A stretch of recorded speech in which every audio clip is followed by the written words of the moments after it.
दोस्तों, हिंदी सिनेमा का इतिहास हमेशा से एक चीज के इर्द गिर्द घूमता रहा है, स्टार पावर। दशकों तक बॉक्स ऑफिस का गणित बहुत सीधा था। अगर पोस्टर पर बड़ा नाम है तो फिल्म हिट है। कंटेंट, कहानी, डायरेक्शन, परफॉर्मेंस, ये सब सेकेंडरी माने जाते थे। खासतौर पर पिछले 30 सालों में, जब बॉलीवुड पर एक लगभग अघोषित एकाधिकार देखने को मिला, जिसे इंडस्ट्री के लोग प्यार से नहीं बल्कि मजबूरी में खान एरा कहते रहे। शाहरुख, सलमान और आमिर, इन 3 नामों ने न सिर्फ टिकट खिड़की पर राज किया, बल्कि प्रोड्यूसर्स की सोच, ऑडियंस की उम्मीदें और फिल्मों की भाषा तक तय की। लेकिन हर सिस्टम की एक एक्सपायरी डेट होती है, और साल 2025 के दिसंबर महीने में रिलीज हुई फिल्म धुरंधर ने उसी डेट पर एक मोटी रेड लाइन खींच दी। ये सिर्फ एक फिल्म नहीं थी, ये एक संकेत था, एक चेतावनी, और कुछ लोगों के लिए एक झटका। धुरंधर ऐसे समय पर रिलीज हुई जब बॉलीवुड खुद एक ट्रांजिशन फेज से गुजर रहा था। एक तरफ big budget spy universe, over the top action और हीरो सेंट्रिक नैरेटिव्स थे। दूसरी तरफ ऑडियंस धीरे धीरे ओटीटी और इंटरनेशनल कंटेंट की वजह से ज्यादा मैच्योर और डिमांडिंग होती जा रही थी। लोग अब सिर्फ स्टाइल नहीं, सब्सटेंस भी चाहते थे। और यही वो गैप था जहां आदित्य धर ने अपनी चाल चली। आदित्य धर पहले भी साबित कर चुके थे कि वो नेशनलिज्म को शोर नहीं बल्कि साइलेंस में बेच सकते हैं। लेकिन धुरंधर के साथ उन्होंने जो किया वो उससे भी एक कदम आगे था। उन्होंने एक ऐसी दुनिया रची जो ना तो पूरी तरह काल्पनिक थी और ना ही डॉक्यूमेंट्री जैसी। ये एक ग्रे जोन था जहां हर किरदार संदिग्ध है, हर फैसला भारी है और हर एक्शन का एक मनोवैज्ञानिक असर है। इस फिल्म का बैकग्राउंड समझना बहुत जरूरी है, क्योंकि यहीं से पूरी कहानी की जड़ें निकलती है। धुरंधर का बजट लगभग 250 से 300 करोड़ के बीच बताया गया, लेकिन यह पैसा पारंपरिक तरीके से खर्च नहीं हुआ। ना तो इसे सिर्फ स्टार्स की फीस में उड़ाया गया और ना ही फालतू वीएफएक्स के शोर में। इसका बड़ा हिस्सा वर्ल्ड बिल्डिंग में लगाया गया। ऐसी लोकेशंस, ऐसे सेट्स और ऐसा एम्बियंस जो दर्शक को यह महसूस करा दे कि यह कहानी सिर्फ स्क्रीन पर नहीं बल्कि कहीं ना कहीं हकीकत में भी मौजूद हो सकती है। बैंकॉक से लेकर मुंबई के मड आइलैंड तक और कराची के लियारी इलाके जैसा माहौल क्रिएट करना सिर्फ एक आर्टिस्टिक चॉइस नहीं थी, बल्कि एक स्टेटमेंट था। यह बताने के लिए कि यह फिल्म फैंटेसी नहीं बेच रही, बल्कि डर, अनिश्चितता और रॉ रियलिटी दिखा रही है। और यही चीज इसे बाकी स्पाई फिल्मों से अलग बनाती है। अब अगर हम इसके रिलीज कॉन्टेक्स्ट की बात करें तो यहाँ कहानी और भी दिलचस्प हो जाती है। इससे पहले दर्शकों को पठान, जवान और टाइगर जैसे सिनेमैटिक एक्सपीरियंस की आदत हो चुकी थी। वहां हीरो हवा में उड़ता है, कैमरा स्लो मोशन में घूमता है और डायलॉग्स थिएटर में सीटियां निकलवाने के लिए लिखे जाते हैं। धुरंधर ने इस पूरे फॉर्मूले को साइड में रख दिया। ये फिल्म चिल्लाती नहीं है, ये धीरे धीरे आपके अंदर उतरती है। और शायद यही वजह थी कि इसकी ओपनिंग बहुत बड़ी नहीं थी। पहले दिन का कलेक्शन लगभग 28 करोड़ 60 लाख रहा, जो पुराने मानकों से देखा जाए तो एवरेज माना जाता, खासकर तब जब उसी इंडस्ट्री में 70-80 करोड़ की ओपनिंग को नॉर्मल समझा जाने लगा हो। लेकिन धुरंधर की असली ताकत यहां नहीं थी। इसकी ताकत थी इसकी लॉन्ग रन कैपेसिटी। और यहीं से ये फिल्म एक केस स्टडी बन जाती है, ये बताने के लिए कि बॉक्स ऑफिस अब सिर्फ पहले दिन का खेल नहीं रहा। ऑडियंस अब फैसला करने में वक्त लेती है, रिव्यूज देखती है, वर्ड ऑफ माउथ पर भरोसा करती है, और अगर कंटेंट दमदार हो तो दूसरे और तीसरे हफ्ते में भी थिएटर तक लौटती है। इस पूरे माहौल में एक और बड़ा सवाल खड़ा हुआ, क्या बॉलीवुड का पुराना स्टार सिस्टम अब काम का नहीं रहा? क्या अब सिर्फ नाम काफी नहीं है? और क्या वाकई इंडस्ट्री एक कैरेक्टर ड्रिवन एरा में एंटर कर चुकी है? धुरंधर का महत्व यहीं से शुरू होता है। ये फिल्म रणवीर सिंह के नाम पर बेची गई। पोस्टर्स, ट्रेलर्स, प्रमोशनल इंटरव्यू, हर जगह वही चेहरा था। लेकिन जैसे ही फिल्म रिलीज हुई, नैरेटिव बदलने लगा। थिएटर से निकलते वक्त लोग किसी और के बारे में बात कर रहे थे। सोशल मीडिया पर रील्स किसी और की बन रही थी। और धीरे धीरे ये साफ होने लगा कि ये सिर्फ एक फिल्म की सफलता की कहानी नहीं है, बल्कि एक पूरे सिस्टम के शिफ्ट होने की शुरुआत है। धुरंधर इसलिए अहम है क्योंकि ये हमें बताती है कि दर्शक अब बेवकूफ नहीं है। वो समझता है कि असली ताकत किसके पास है, उसके पास जो स्क्रीन पर सच्चाई लेकर आता है, ना कि सिर्फ स्टारडम। और इसी बैकग्राउंड के साथ अब हम अगले पार्ट में समझेंगे कि इस फिल्म ने ये सब किया कैसे, किस तरह इसकी कहानी, इसके कैरेक्टर्स और इसके क्रिएटिव डिसीजेस ने बॉलीवुड के स्थापित नियमों को एक एक करके तोड़ा। दोस्तों, हम बिना शोर, बिना फेक हाइप के सिर्फ सच्चा और मेहनत वाला कंटेंट बनाते हैं। अगर आपको ये ईमानदारी पसंद है तो प्लीज सब्सक्राइब करके हमें सपोर्ट करें। आपका सपोर्ट ही हमारी सबसे बड़ी ताकत है। दोस्तों, पार्ट 1 में हमने ये समझा कि धुरंधर सिर्फ एक फिल्म नहीं बल्कि एक बदलाव का संकेत क्यों बनी। अब पार्ट 2 में हम उस कोर में उतरेंगे जहां से ये फिल्म असली खेल खेलती है। यहाँ बात होगी कहानी की संरचना, कैरेक्टर सिस्टम की और उस माइंडसेट की जिसने बॉलीवुड के पुराने स्टार सिस्टम की नींव हिला दी। सबसे पहले बात करते हैं स्टोरी स्ट्रक्चर की। धुरंधर की कहानी किसी ट्रेडिशनल बॉलीवुड फॉर्मूले पर नहीं चलती। यहाँ ना तो हीरो की एंट्री पर तालियां बटोरने वाला बैकग्राउंड स्कोर है, ना ही हर 15 मिनट में एक पंच लाइन। ये फिल्म स्लो बर्न नैरेटिव पर बनी है, यानी कहानी धीरे धीरे खुलती है लेयर्स में। और यही वो चीज है जो मास ऑडियंस को शुरू में असहज करती है लेकिन लॉन्ग रन में बांध कर रखती है। आदित्य धर ने यहाँ एक बहुत बड़ा रिस्क लिया। उन्होंने ये मानकर फिल्म बनाई कि ऑडियंस अब सिर्फ कंज्यूमर नहीं है बल्कि ऑब्जर्वर भी है। हर सीन में हिंट्स है, हर डायलॉग के पीछे सबटेक्स्ट है और हर खामोशी कुछ कहती है। ये वही अप्रोच है जो इंटरनेशनल सिनेमा और प्रीमियम ओटीटी कंटेंट में देखने को मिलती है, लेकिन मेनस्ट्रीम हिंदी सिनेमा में अभी भी रेयर है। अब आते हैं कैरेक्टर सिस्टम पर, जो इस फिल्म का असली हथियार है। धुरंधर ने साफ कर दिया कि यहाँ कोई भी कैरेक्टर सिर्फ फिलर नहीं है। हर किरदार का एक पर्पस है, एक बैक स्टोरी है और सबसे जरूरी एक नैरेटिव वेट है। यही वजह है कि फिल्म देखते वक्त आपको ये महसूस नहीं होता कि हीरो सब पर भारी है, बल्कि कई बार ऐसा लगता है कि कहानी खुद हीरो से बड़ी हो गई है। यहीं से रणवीर सिंह और अक्षय खन्ना के डायनेमिक्स को समझना जरूरी हो जाता है। रणवीर सिंह का किरदार हमजा अली मजारी एक ऐसा जासूस है जिसे देखकर आप पहली नजर में प्रभावित नहीं होते। वो शोर नहीं करता, वो इमोशंस को बाहर नहीं फेंकता। उसका सबसे बड़ा हथियार है उसका कंट्रोल। सिनेमैटिक नजरिए से देखें तो ये एक बहुत ही ऑथेंटिक इंटेलिजेंस ऑफिसर का पोर्ट्रेल है, लेकिन समस्या यहाँ पैदा होती है स्टार इमेज के लेवल पर। रणवीर सिंह को ऑडियंस ने हमेशा एक एक्सप्लोसिव, एनर्जेटिक और स्क्रीन डोमिनेट करने वाले एक्टर के रूप में देखा है। पद्मावत, बाजीराव मस्तानी और यहाँ तक कि कॉमेडी रोल्स में भी उनका प्रेजेंस बहुत लौट रहा है। धुरंधर में उन्होंने जानबूझकर खुद को दबाया ताकि कहानी ऊपर रहे। ये एक आर्टिस्टिक डिसीजन था, लेकिन कमर्शियल रिस्क भी। इसके उलट अक्षय खन्ना का किरदार रहमान डकैत बिल्कुल दूसरी दिशा में जाता है। यहाँ ना तो 6 पैक एब्स है, ना ही भारी भरकम एक्शन सीक्वेंस, लेकिन फिर भी जब वो स्क्रीन पर आता है तो कैमरा खुद ब खुद उसके चारों ओर सिमट जाता है। ये वही चीज है जिसे फिल्म लैंग्वेज में स्क्रीन ग्रेविटी कहते हैं। अक्षय खन्ना का डर शोर में नहीं है बल्कि साइलेंस में है। उनकी आंखें, उनकी बॉडी लैंग्वेज और उनका पेस, सब कुछ कंट्रोल है। और यही कंट्रोल दर्शकों को असहज करता है, क्योंकि इंसान सबसे ज्यादा उसी चीज से डरता है जिसे वो पूरी तरह समझ नहीं पाता। फिल्म मेकिंग के लेवल पर भी यहाँ एक बड़ा सिस्टम शिफ्ट दिखता है। सिनेमेटोग्राफी में ब्राइट लाइट्स और ग्लॉसी फ्रेम्स की जगह डार्क टोन, शैडोज और लो लाइटिंग का इस्तेमाल किया गया है। खासतौर पर रहमान डकैत के सीन में अक्सर उनका चेहरा पूरा नहीं दिखाया जाता, फोकस आंखों पर रखा जाता है। ये एक जानबूझ कर लिया गया डायरेक्टोरियल डिसीजन है ताकि दर्शक उनके एक्सप्रेशंस पढ़ने पर मजबूर हो जाए। अब बात करते हैं बॉक्स ऑफिस बिहेवियर की, क्योंकि यही पर सिस्टम पूरी तरह एक्सपोज होता है। धुरंधर की ओपनिंग एवरेज रही, लेकिन दूसरे हफ्ते में फिल्म ने करीब 20% ज्यादा कमाई की। इसे ट्रेड एक्सपर्ट्स ने डब्ल्यू शेप रिकवरी कहा। यह पैटर्न बहुत रेयर होता है, क्योंकि आमतौर पर फिल्म का ग्राफ रिलीज के बाद नीचे ही जाता है। इसका सीधा मतलब है कि फिल्म ने ऑडियंस का भरोसा धीरे धीरे जीता। वर्ड ऑफ माउथ ने काम किया। सोशल मीडिया पर जब लोगों ने ये कहना शुरू किया कि ये फिल्म थिएटर में एक्सपीरियंस करनी चाहिए, तब नए दर्शक जुड़े। और यही वो पॉइंट है जहां स्टार सिस्टम हार जाता है और कंटेंट सिस्टम जीतता है। इस पूरे प्रोसेस में म्यूजिक ने भी एक अनोखी भूमिका निभाई। फिल्म का एंथम कोई ट्रेडिशनल बॉलीवुड सॉन्ग नहीं था।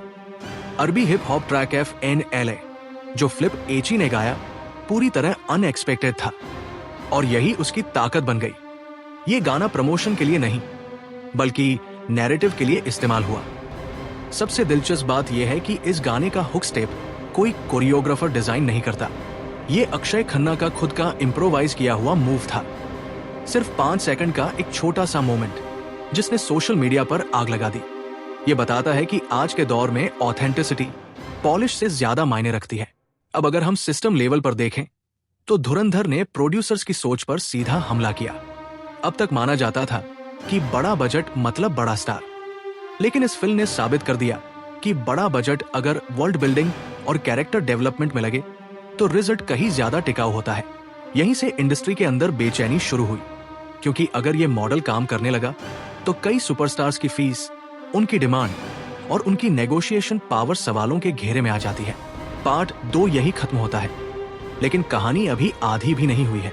अगले पार्ट में हम देखेंगे कि इस फिल्म का इंडस्ट्री पर क्या असर पड़ा, किन लोगों को सबसे बड़ा झटका लगा और फ्यूचर में बॉलीवुड किस दिशा में जा सकता है। दोस्तों, पार्ट 1 और पार्ट 2 में हमने ये समझा कि धुरंधर कैसे बनी और किन सिस्टम लेवल डिसीजेस ने इसे बाकी फिल्मों से अलग खड़ा कर दिया।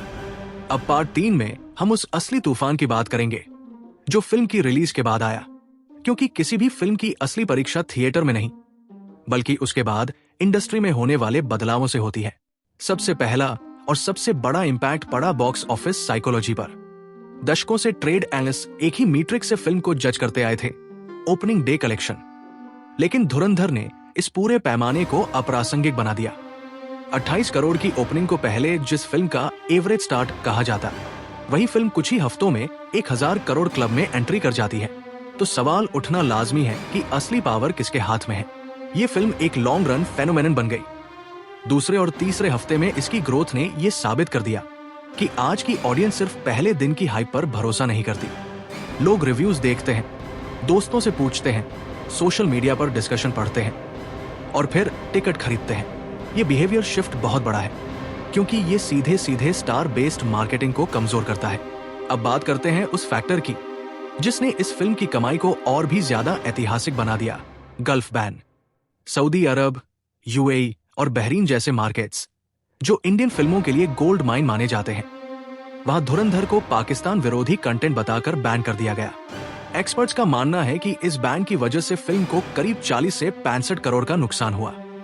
लेकिन यहाँ जो बात सबसे ज्यादा चौंकाती है वो ये कि इतने बड़े हैंडीकैप के बावजूद फिल्म ने सिर्फ 20 दिनों में ग्लोबल बॉक्स ऑफिस पर 960 करोड़ से ज्यादा की कमाई कर ली।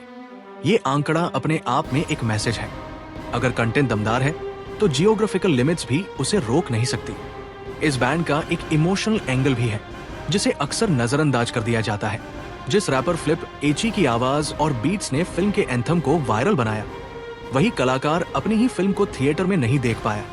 ये आयरनी इस बात को दिखाती है कि ग्लोबल सिनेमा आज भी पॉलिटिक्स और सेंसरशिप के बीच फंसा हुआ है। अब आते हैं उस इंसान पर जिसने इस पूरी कहानी को एक चेहरा दिया, अक्षय खन्ना। रमान डकैत का किरदार सिर्फ एक विलेन नहीं था, बल्कि एक स्टेटमेंट था।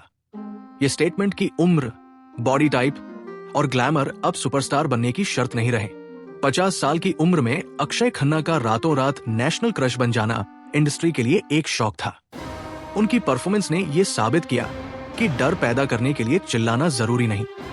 कभी कभी एक शांत निगाह, एक रुका हुआ कदम और एक अधूरा डायलॉग ज्यादा असरदार होता है। क्रिटिक्स ने खुलेआम कहा कि यह परफॉर्मेंस हाल के सालों में देखे गए लाउड विलेन से कहीं ज्यादा खतरनाक और यादगार है। इसका असर तुरंत दिखा। बड़े बड़े एक्टर्स ने इंटरव्यूज में माना कि अक्षय खन्ना के सामने उनका काम फीका पड़ गया। ये कोई छोटी बात नहीं है, क्योंकि बॉलीवुड में बहुत कम लोग इस तरह की ईमानदारी दिखाते हैं। इसका मतलब साफ है, ये परफॉर्मेंस सिर्फ ऑडियंस को नहीं बल्कि इंडस्ट्री को भी हिला गई। अब बात करते हैं कर्मा साइकिल की, जो इस कहानी को और भी दिलचस्प बनाता है।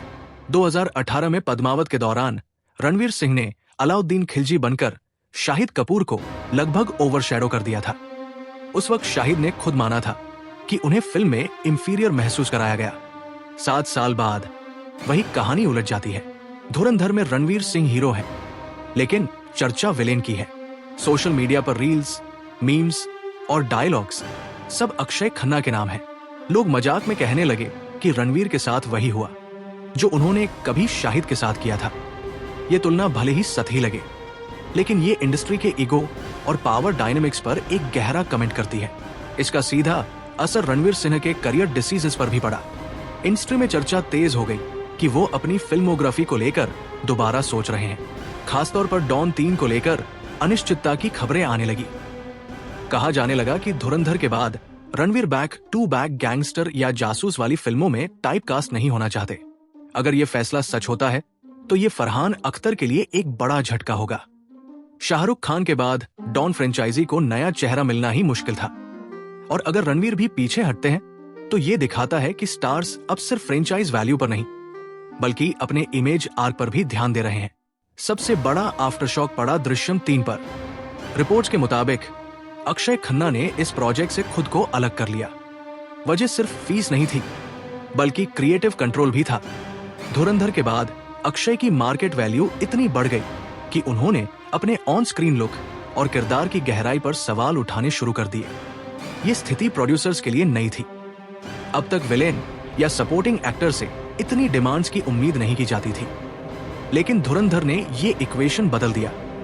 मुकेश खन्ना जैसे इंडस्ट्री वेटर्स ने भी खुलेआम कहा कि जब कोई एक्टर पूरी प्रतियोगिता को खा जाता है तो उसका भाव बढ़ना स्वाभाविक है।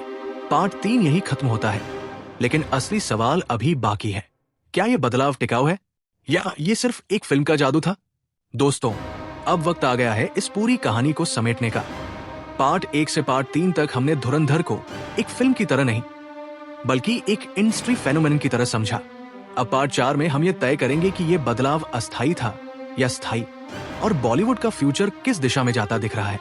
सबसे पहले एक बहुत सीधा सवाल, क्या बॉलीवुड के सुपरस्टार्स का दौर सच में खत्म हो रहा है? इसका जवाब है खत्म नहीं, लेकिन बदल जरूर रहा है। धुरंधर ने यह साबित नहीं किया कि शाहरुख, सलमान या आमिर अब नहीं चलेंगे, बल्कि इसने ये दिखाया कि अब उनका नाम ही काफी नहीं है। अब ऑडियंस पूछती है, कहानी क्या है, किरदार कितने सच्चे हैं, और क्या फिल्म थिएटर में बैठने लायक है? यही सबसे बड़ा शिफ्ट है। पहले ऑडियंस स्टार को फॉलो करती थी, अब स्टार को ऑडियंस को फॉलो करना पड़ रहा है। स्टार सिस्टम बनाम कैरेक्टर सिस्टम। धुरंधर की असली जीत बॉक्स ऑफिस नंबर नहीं है, बल्कि यह है कि इसने स्टार सिस्टम की मोनोपोली को तोड़ा। अब इंडस्ट्री में यह चर्चा आम हो चुकी है कि फिल्म हिट करने के लिए एक हीरो नहीं बल्कि एक मजबूत कैरेक्टर नेटवर्क चाहिए। अक्षय खन्ना इसका सबसे बड़ा उदाहरण है। ना कोई पीआर ड्रामा, ना सोशल मीडिया ओवर एक्सपोजर, ना फिटनेस वीडियोस, सिर्फ परफॉर्मेंस। और वही परफॉर्मेंस उन्हें 50 की उम्र में इंडस्ट्री के सबसे डिमांडिंग एक्टर्स की लिस्ट में ले आई। ये बात आने वाले एक्टर्स के लिए भी एक मैसेज है। अगर टैलेंट है तो टाइमलाइन मायने नहीं रखती। रणवीर सिंह का केस स्टडी। रणवीर सिंह की परफॉर्मेंस को कमजोर कहना गलत होगा। उन्होंने एक सच्चे जासूस का किरदार निभाया, लेकिन समस्या ये रही कि इंडियन मास ऑडियंस अब भी अपने हीरो से थोड़ा ज्यादा चाहती है। थोड़ा स्वैग, थोड़ी डोमिनेंस और कुछ याद रहने वाले मोमेंट्स। रणवीर ने कहानी के लिए खुद को पीछे रखा और कहानी जीत गई, लेकिन हीरो हार गया। ये एक बहुत ही रेयर और रिस्की उदाहरण है जो आने वाले सालों में एक्टर्स को अपने चॉइस पर दोबारा सोचने पर मजबूर करेगा। फ्रेंचाइजी मॉडल पर असर। दृश्यम 3 और डॉन 3 से जुड़ी उथल पुथल ये दिखाती है कि अब फ्रेंचाइजी भी सुरक्षित नहीं है। पहले एक सक्सेसफुल सीरीज का नाम ही गारंटी होता था, अब वहां भी कास्टिंग, फीस और क्रिएटिव कंट्रोल पर सवाल उठ रहे हैं। अक्षय खन्ना की बढ़ी हुई डिमांड्स सिर्फ उनका पर्सनल फैसला नहीं है, बल्कि ये एक नया नॉर्मल सेट कर रही है। अब सपोर्टिंग या नेगेटिव रोल करने वाले एक्टर्स भी बराबरी की बातचीत करेंगे। धुरंधर भाग 2 असली परीक्षा। 19 मार्च 2026 को रिलीज होने वाली धुरंधर भाग 2 सिर्फ एक सीक्वल नहीं होगी, बल्कि एक लिटमस टेस्ट होगी। अब उम्मीदें बहुत ज्यादा है।